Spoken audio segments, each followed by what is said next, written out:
You have entire businesses built around fraud as a service, and many of these people, they're not even committing the fraud. They're just building software for the fraudsters, basically like replacing the real camera with a fake camera. Why would you do this? You would do this to bypass facial recognition checks, for example, right? So instead of like opening your camera and scanning your face, you can upload a video and bypass the liveness detection.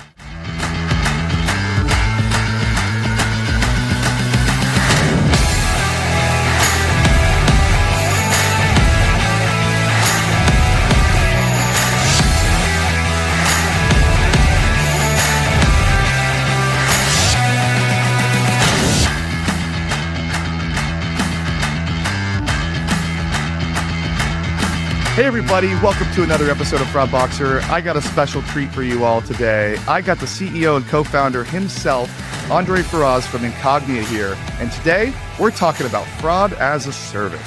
So, Andre, how you doing today? Doing great. Good to meet you, Jordan. Thank you for coming and making time in your busy day. First, by the way, I love the background, love the trees. I always like when I have people outside of an office or outside of like a conference room to do these. It makes it much more interesting. Probably you're more relaxed too, being in your own environment. So let's talk a little bit about you. So who are you and where are you from? Yeah, so come from a computer science background, originally from Brazil, but living in the Bay Area.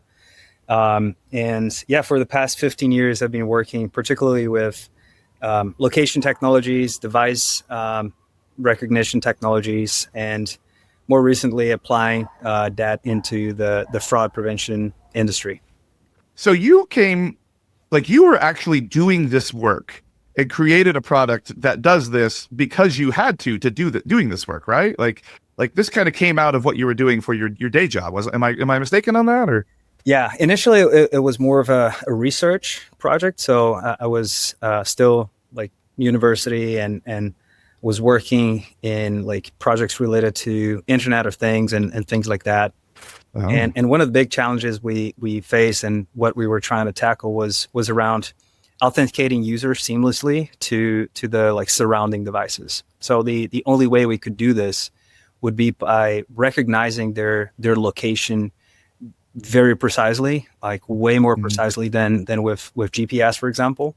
So we had to invent a new technology to address that. So like the first 4 years, I'd say, of my career was basically trying to address that problem. And once we've got to an interesting result in terms of like the precision of the tech, which was like 10 feet, so way better than GPS, we were like, okay, wow, we can do a lot with this. So this was when we shifted our minds from like just a pure research project towards like, let's try to build a business on top of this technology. That is a really, really cool story. And what we'll do is we will come back to specifically what you guys are doing with that technology now and some of the cool stuff that you're doing. But you specifically wanted to talk about fraud as a service and what's going on in that space. So because you're the guest and I want to feature you, and as much as I love hearing my voice all the time, I want your voice to be the one that's heard the most. Tell me, what is fraud as a service and what should my users be even caring about it from the ground up, basically? Yeah. So basically, this is all about like the fraud supply chain, right? So we usually focus more on like what the fraudsters are doing specifically, but we usually don't spend too much time thinking about like the tooling and the things that they're using to commit fraud more efficiently and at scale, right? So fraud as a service is basically the step just behind that, which is the solutions that these fraudsters are leveraging for their operations. So this can range from like all the way from like hardware like solutions that enable you to like build a device farm more efficiently to, for example, software-based solutions that enable you to like clone an app and tamper with an application, for example. And these folks are, it's not that they're just building them and using them.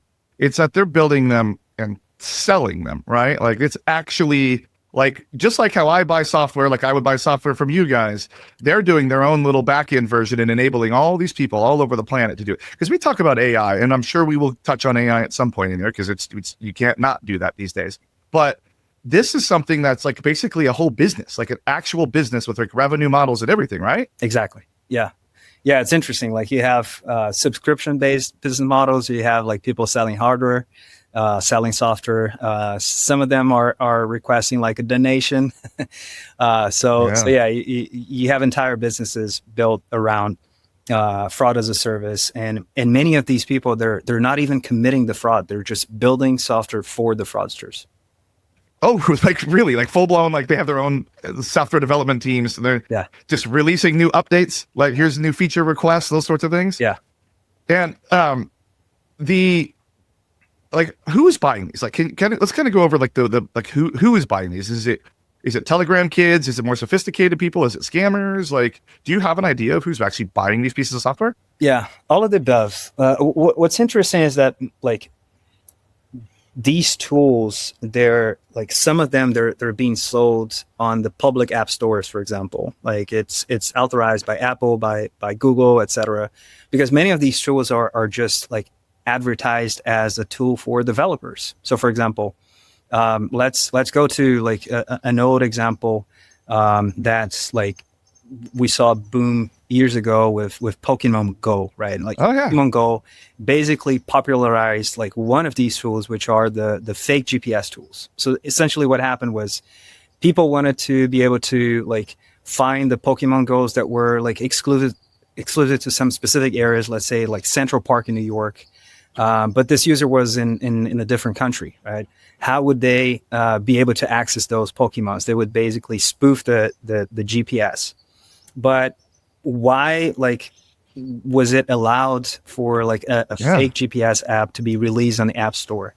Because basically the claim was that this was an application for developers. Because if you are a developer working for like an international company, for example, and you want to test your application as if you were in a different place, the only way to test that application would be by mocking the GPS coordinates, right? So that was like a vulnerability that was introduced by the operating system and exploited by these fraudsters to do GPS spoofing. Initially, it just started as a very basic thing, like people were just trying to find better Pokemons, and it exploded into many other use cases like ride sharing fraud, like food delivery fraud, and things like that. So that's just one example of like many of like how these tools are created and then used for other purposes in the future. So that was very fascinating, by the way. I just want to say, you're in the Bay Area. I actually caught my Pokemon, what's the Pikachu, at the Buffalo Wild Wings on the bar top, or at the one on Saratoga, not too far from where you're at, right there. So I got him. I was swept up in the Pokemon Go hysteria there for a little while, but God, I never went to the gym and fought them or whatever. I was never good about that. I just like the idea of catching them. So back to the topic at hand and not my Pokemon experience.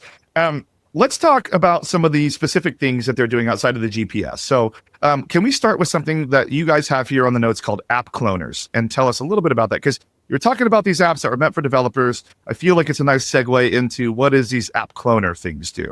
Yeah. So basically, an app cloner is something that, again, you have like two ways of accessing it. You can search for like app cloners on the App Store. You're going to find a few options to download from the official. They're just out there. They're just out there like that. Exactly. But there are also some side-loaded versions that require you to, for example, like jailbreak your phone, etc., and install it. And essentially, what an app cloner does is it basically taps into the like any application you choose, and you can clone that application as much as you want. So, for example, let's take a chat application like Telegram. You can run in parallel like 10 versions of Telegram on your same device if you use an app cloner, for example. And what's interesting about these app cloners is that it's not just about cloning, but also about modifying the application. So, for example, you can say, "Oh, I want to modify this application for like every time it requests the camera feed.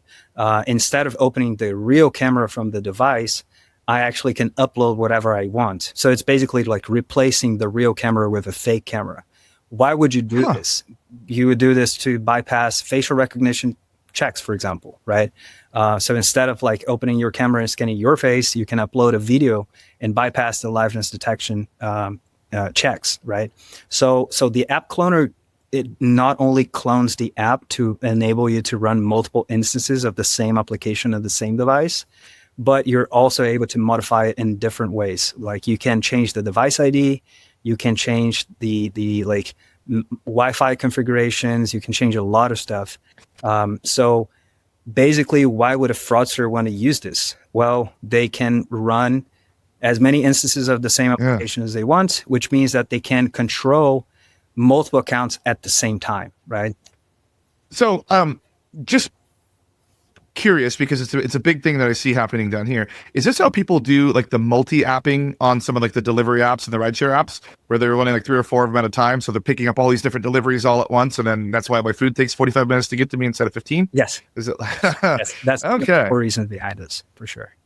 Interesting. Now, you guys have a very specific example that you've seen one single device, this Galaxy S22. Could you tell me a little bit about that one, what you guys saw? Yeah. Well, this was fascinating because then you can see like the scale in which you can get to with these tools. This device was accessing over 1,000 accounts in parallel, right? So all at the same time, like my multi-apping food delivery guy? Yes. So this case was really impressive because with a number of accounts like that, you can run a very large fraud operation yourself. Like you don't really need a team, for example. You can like run a lot of automation behind it.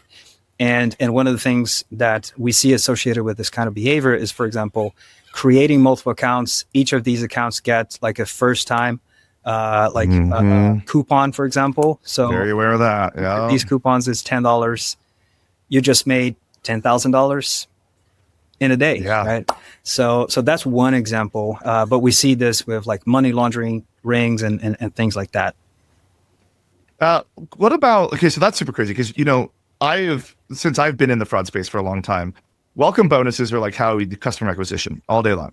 And it's a nice rah to say, look, we sold through our entire welcome bonus in like a day, but you want it to be like, if you got 5,000 different welcome bonuses, you want it to go to 5,000 new people, not 5,000 to one guy. And I think, when you really start, like anybody that's listening to this, if you offer these services, really go do some analytics on it, because I would bet dollars to donuts that a lot of them are being absorbed by a few of the same individuals, and those aren't all brand new shiny customers.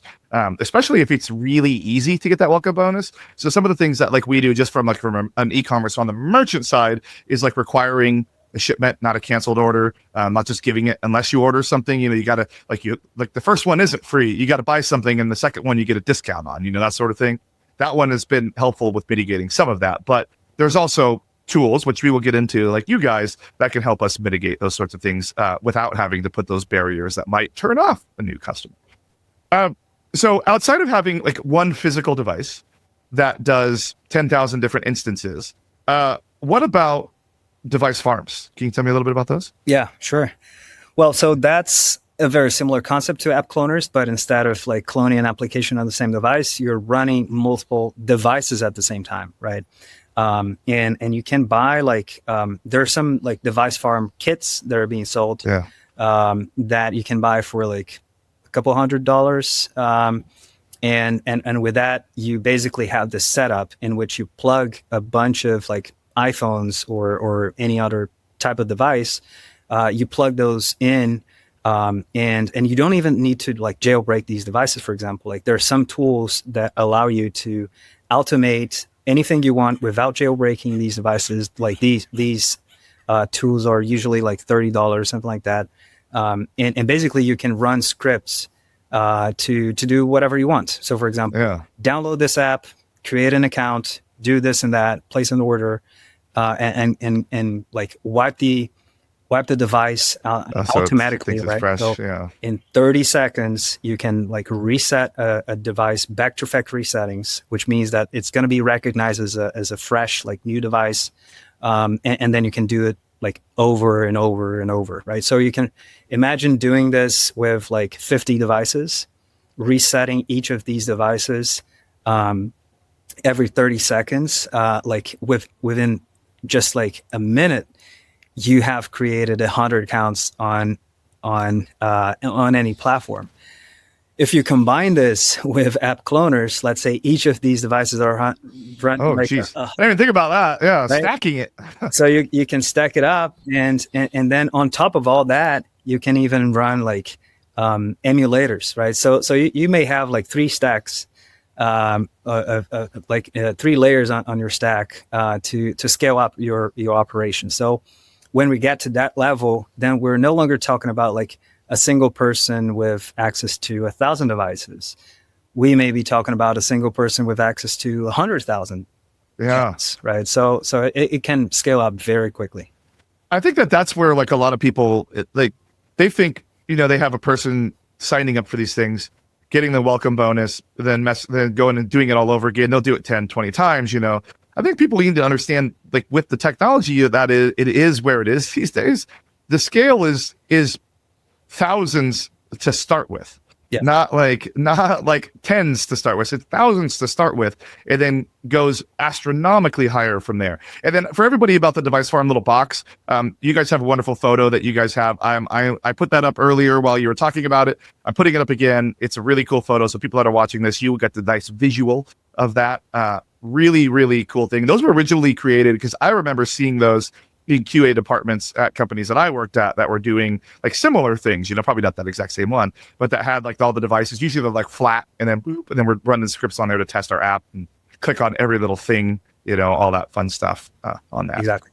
And just a comment on that, like this is why these things are being sold like out in the open, because there are legitimate uses for these things, right? Like QA departments, for example, like we have it on our side to test our stuff, right? So we do have like hundreds of devices in which we're testing our software on it. Like any application developer probably has a similar infrastructure.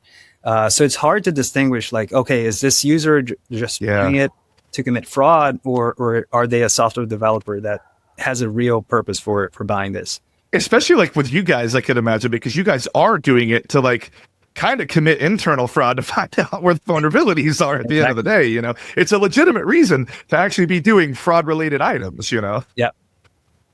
So you guys have a few real world examples that we wanted to touch on. One of those was something called Buy For You. So I have a feeling I know what this is, but I don't want to assume. So could you run me through what a Buy For You is? Yeah. Okay. So going back to the example of the app cloner or the device farm, right? In which we are like being able to create multiple accounts very quickly. Each of these accounts are getting a welcome bonus. So you're purchasing these things at a discount.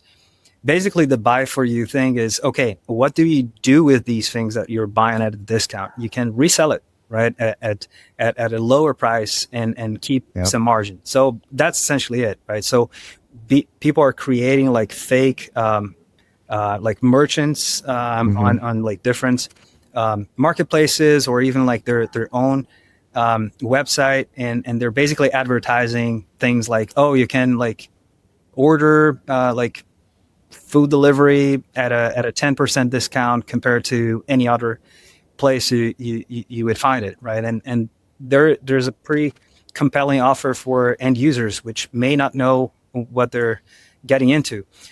What's particularly crazy here is that many times what's happening is that the fraud is being committed twice, which is when the user places the order on the fake website, they're getting your payment credentials and using them on the real platform with the discount, right? So they're making money in two moments, with the coupon and with the payment credentials. This reminds me a lot of what we would call in the industry triangulation scheme with credit cards. We set up a fake website, get orders, fulfill those with stolen credit cards. Now, me personally, when I was first starting out in fraud, I was running the fraud department at a movie ticket website called Fandango. And we had a standard triangulation scheme happening. And we made it so difficult for them to fulfill those orders by honeypotting them that they started doing exactly what you said, is scraping the credit card number from the people on their own site, waiting a little while, and then using those credit cards to try and fulfill the orders at a later date and time. So like they were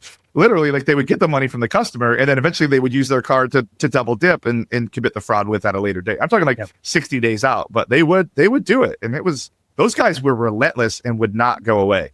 That was a wild time. Yeah, exactly.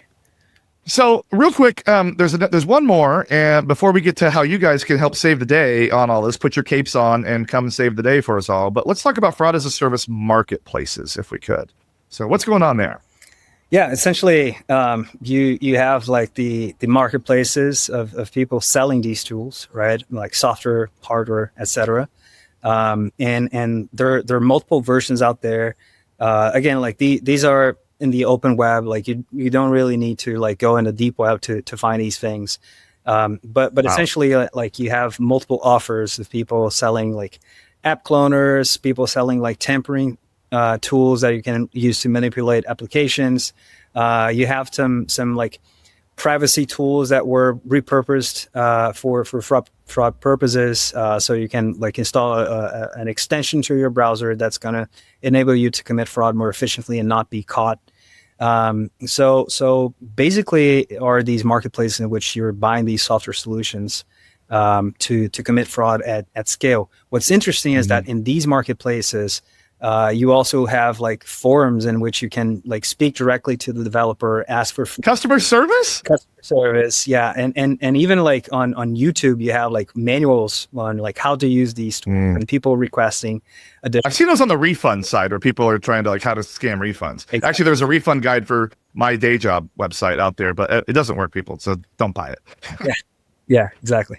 So you have these types of marketplaces, and then obviously like associated to that, you have the marketplaces of people like just selling the accounts, right? Like if you want to move faster, and instead of like doing all the work of like creating these accounts, you can just buy the accounts as well. And when you combine the accounts you just bought with the tools that you also bought, like you can move a lot. So if I was really good at spinning up like this 100,000 apps on a single device in a box, that costs me almost nothing to do that except for time. And I could just be selling this to somebody that's lazy, doesn't want to spend the time, and just be making a ton of money. And that's legitimate money technically coming in at the end of the day because they're just buying something from me. I'm not committing the fraud. I'm just cloning a bunch of apps. Yeah.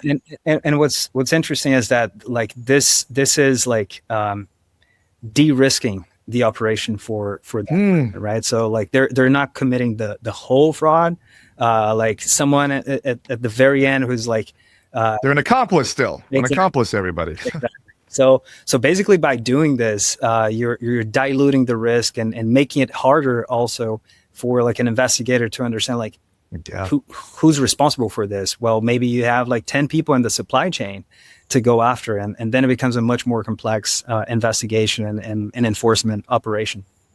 Yeah, I mean, my mind immediately goes to like, what could we do, and how could we ever what can we ever do to stop this? But I have a feeling you're about to tell me. So what are you guys doing to stop all of this? Okay. Hey, like that segue. That was gold right there. Yeah. Well, I'd say there are basically 3 layers that we work on that enable us to identify these kind of behaviors. So the first layer I'd say is the most basic, which is around tamper detection, right? So there are multiple ways of identifying like if the application has been tampered, for example. So on the app cloner scenario, right? If the application was cloned, some things are going to change, including some of the signatures on the application, on the package name, etc. So we would look into those things and try to identify this kind of behavior. Many times, like when there's some kind of tampering going on, the fraudsters try to disable the SDKs of the fraud prevention vendors, for example. So like whenever we get an API call from a customer and we didn't receive any data from the SDK, we're going to say like we didn't get any data. So this is an unresolved device, right? So this would not go through. So tamper detection essentially is like focusing on, can we trust the data that we're seeing, right? Is the data real, or is this an emulator, a cloned app, an app that has been tampered in any way, right? So this would be the first piece. The second layer is focusing on the device and its history, right? So it's basically like device fingerprinting, tracking this device over time. But there's one specific aspect here, which I think is important to mention, which is device fingerprinting has been around for a long time, right? It's been around for it has over a decade, and fraudsters know that, right? So fraudsters have developed multiple ways of bypassing these kind of defenses. So for example, one of the things that we see very frequently is around device resets. If Yes. they start getting blocked, they're going to reset the device, vector factory settings. Now Yep. there are fraud as a service tools that enable you to do that in 30 seconds on iPhones, for example. So just having a device ID is not enough. You have to be able to detect device resets, for example, which is quite important. So having You could detect device resets even? we do. That's awesome. That's awesome, by the way. Yeah. You got to really be touting that, because that's a big one for a lot of fraud tools. A lot of fraud tools get choked up on that. Like, to this day, it's been around. A lot of tools get choked up on that. So that's cool. That's really cool. I would say that's the most difficult problem when it comes to device fingerprinting. It's being able to detect the resets, because that's the ultimate thing the fraudster is going to do to evade detection, right? They're going to try different things. They're going to like wipe the data from the device. They're going to reconfigure the device, reinstall the applications. But usually, like a good device ID will identify that behavior. But when it comes to a device reset, then it becomes a lot harder. We are being able to detect that because we've built some proprietary tech to identify that kind of behavior. So the device ID piece with device reset detection, I'd say is an important one to identify these things, because fraud as a service is usually associated to this, because you just don't want to discard the device after you're caught the first time, right? And then the third layer here is focused on location, but not any kind of locations. I'm not talking about like IP addresses or GPS, because these are not useful for fraud prevention. And the reason why I'm saying it's not useful is because of two things. One is it's very easy to spoof. So IP addresses, you can use a VPN, proxy, anything like that. GPS, you can spoof with the fake GPS solutions that I was talking, like that originated from Pokemon Go, but now are widespread. So GPS Go. Exactly. So we've built a proprietary location technology that uses additional signals, including like Wi-Fi, cell tower information, etc. And we create a fingerprint not only for the device, but we also create a fingerprint for the locations, right? So where I'm at, for example, there is a unique signature of like Wi-Fi signals, Bluetooth signals, et cetera, et cetera. We build a fingerprint, and with that, we're able to locate the device with more confidence because we have more signals to understand its location. But most importantly, with greater accuracy.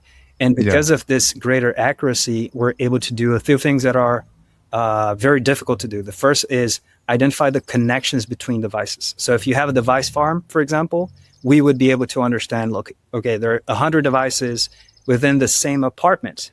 If you were using GPS, you wouldn't be able to get to that conclusion because it could be just a high-rise building in New York for people, right? So the false positive rate there would be a problem. But we're able to understand, like, within a building, in which apartment and in which floor that device is located at. So that is crazy. Like, that's wild right there. I just like that's blows my mind. And you know what is when we were going through this process, I was talking to another person, another fraudfluencer, as they would say in this industry, and he was singing your guys' praises about that specifically, about how wild and crazy and accurate that actually was. And I was when he says it, that means it's got to be true, because like, well, he used to do that at the end of the day. So kudos to you guys, because that is really, really cool. The exact floor and everything, that's wild. Yeah, exactly. And that in the end is the main thing for all the things we detect, because in the end, what we're seeing is and we're going to talk more about AI, but AI is enabling fraudsters to fake any digital signal. And we realize the only way to prevent AI fraud is by grounding these to the physical world. Like, the physical world is the only thing that AI can. That makes sense, because like I've seen, and when we get to the AI one, we'll talk about some stuff that like I've seen with some of my other folks, and some of the stuff that I've seen. AI is pushing the boundaries of what it should be doing. To your point, it's changing its own device. It knows how to change its own device ID, like not device ID, but device signal, like its own user agent, all of that. And that's something that like most just regular people wouldn't even know to do. And it's just figuring out how to do it on its own. Yeah. So as we wrap this up, we got just a couple of minutes here on this one. If I was just hearing this for the first time, now I'm starting to freak out because I put my app out there and I thought I was just selling sneakers and I thought I was acquiring a ton of customers, and I have a marketplace. what are some best practices that I could do in the meantime while we're going through the MSA process on your side before you can come and help me out on that? Like, what are some of like the 2 or 3 best practices you could think of? Yeah, I'd say first of all, ensuring that you have access to high quality signals and you test for that is extremely important, because most of the time, like, I see buyers just like trying to check the box. So they're like, oh, I need a temper detection solution, or I need a device ID solution, right? And they're not even going to test and compare vendors and like put that in production to see the real data. They're just going to go with the like best pitch and best price, and that's going to cost a lot, because when you like take all the time to implement, to put that in production, and then after a few months the fraud continues because the fraudsters adapt very quickly, right?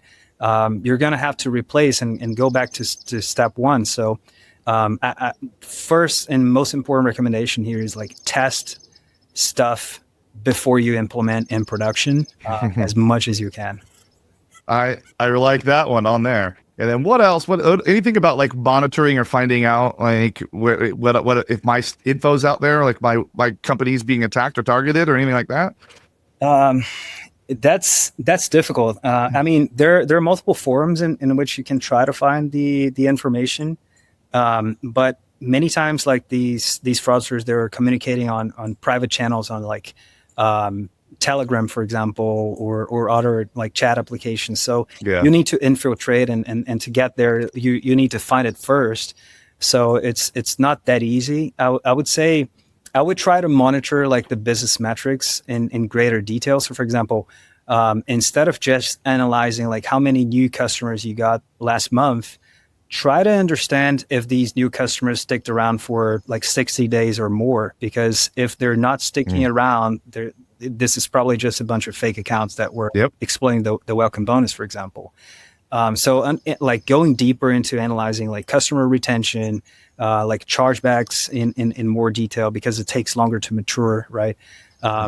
Like going deeper is important. Like when it comes to financial services, for example, I would recommend like understanding the behavior of these accounts over time, because there's a lot of mule activity. For example, like initially the account is going to look good because the real user like has created that account, but they will hand it over to the money launderer, for example. So if you're just looking at a point in time check at onboarding, everything is going to look good. But if you like try to analyze the continuity of the behavior of that account, then you can spot that kind of activity. So I think like having a longer like horizon to observe these activities is important. Absolutely. And one of the things that like I did in the past, just before you wrap up here, is looking at even when the account was created to when the last login was. If it's like the same day and then it never logged back in, it's a pretty good idea. That's just a shell account up to something, you know. Exactly. And you can use attributes from you guys to then go and figure out where the rest, honeypot them out and find all the rest of those on there. Yep. So you guys are being very generous to my listeners, and you guys are going to be doing a free vulnerability scan for people that have like the first 10 people that come that submit their app. Can you tell us a little bit about that and what's going on with that and how that works? Because even I don't know how that works.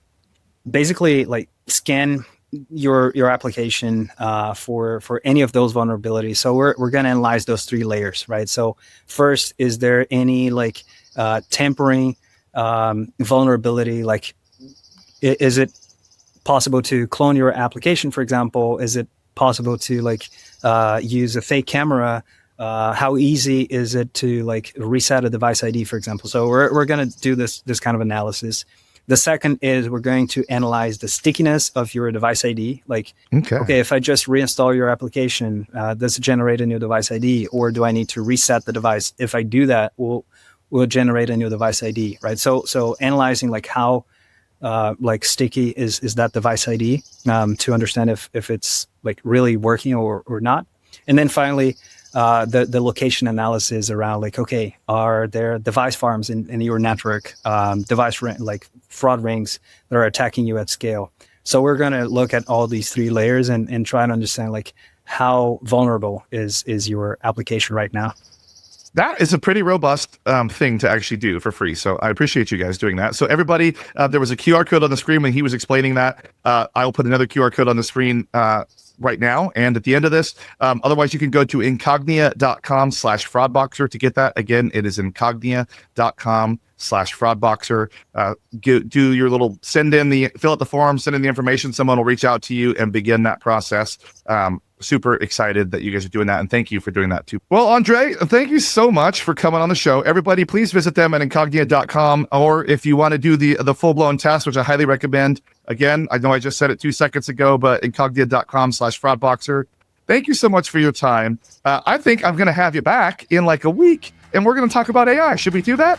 Let's do that. Thanks for having me. Yeah, my pleasure. Doors always open anytime. All right, everybody. We'll see you next week, and be safe out there.